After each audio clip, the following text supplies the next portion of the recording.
और अब आपको बताते हैं वो 7 दिन प्रेसिडेंट पुतिन के तेवर बेहद तल्ख हैं। उन्होंने आगे की जंग की पूरी प्लानिंग कर रखी है, पश्चिमी देशों को बड़ी चेतावनी भी दे दी है।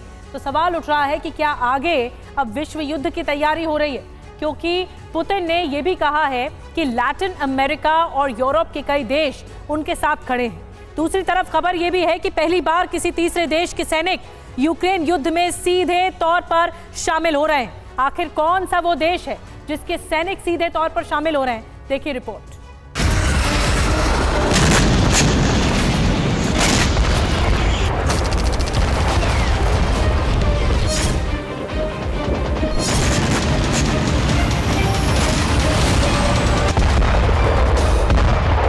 जिस वैश्विक विनाश की घनघोर आशंका आकार ले रही है 11 महीने से,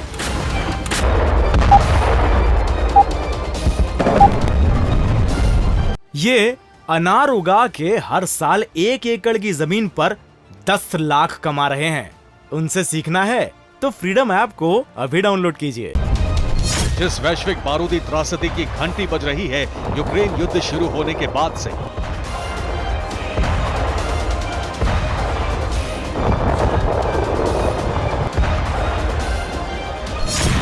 जिस विश्व युद्ध की भविष्यवाणी की जाती रही है, उसका डर कहीं और ज्यादा बढ़ चुका है।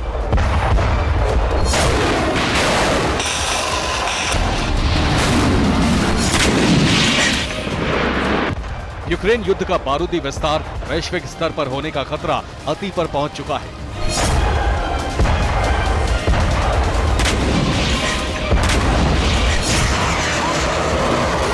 क्योंकि रूस के जिद्दी राष्ट्रपति ने सख्त लहजे में बड़ी वार्निंग दे दी है। Во всем мире, в том числе и на американском континенте, в Северной Америке, в Европе. Но те, кто втягивает европейские страны, в том числе и Германию, в новую войну с Россией, и тем более безответственно заявляет об этом как уже о свершившемся факте.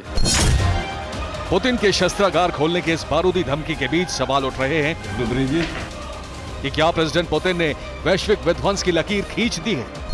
क्या जर्मनी से टैंक पहुंचते ही नेटो देशों पर अटैक शुरू हो जाएगा? क्या तीसरे विश्व युद्ध का काउंटडाउन अब शुरू हो चुका है? ये सवाल इसलिए भी अहम है क्योंकि ज़ेलेंस्की को 1-2 नहीं बल्कि 14 जर्मन मेड लेपर्ड टैंक मिलने वाले हैं। अगले महीने की शुरुआत में जर्मनी से लेपर्ड के पहुंचने की संभावना है। ज़ेलेंस्की इसका इंतजार बेसब्री से कर रहे हैं। प्रेसिडेंट पुतिन की आंखों में यही जर्मनी वाला टैंक गड़ रहा है। और अब जब पुतिन सीधे सीधे लेपर्ड फायर के बाद शस्त्रागार का दरवाजा खोलने का ऐलान कर रहे हैं, तो विश्व युद्ध का डर बढ़ चुका है।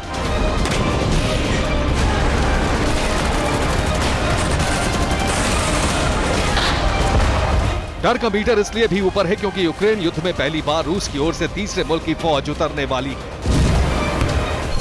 रूस की तरफ से वैगनर ग्रुप वाली प्राइवेट आर्मी भी लड़ रही थी। इसके अलावा रमजान कादिरोव के चेचन लड़ाके भी युद्ध के मैदान में थे।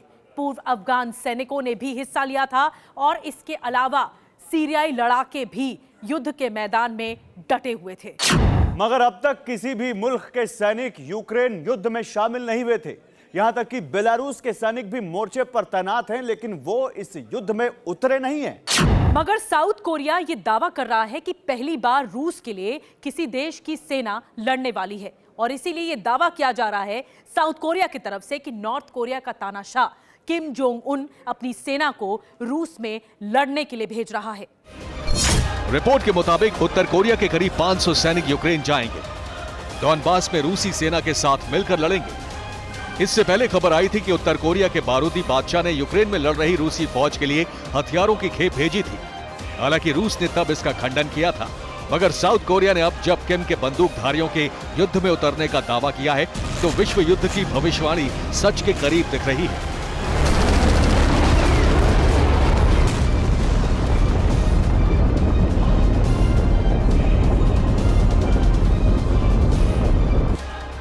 किम के सैनिक भेजने की खबरों के बीच रूस के घनघोर राष्ट्रवादी से दुनिया सवाल पूछ रही है कि समान विचारधारा वाले मुल्क कहां हैं।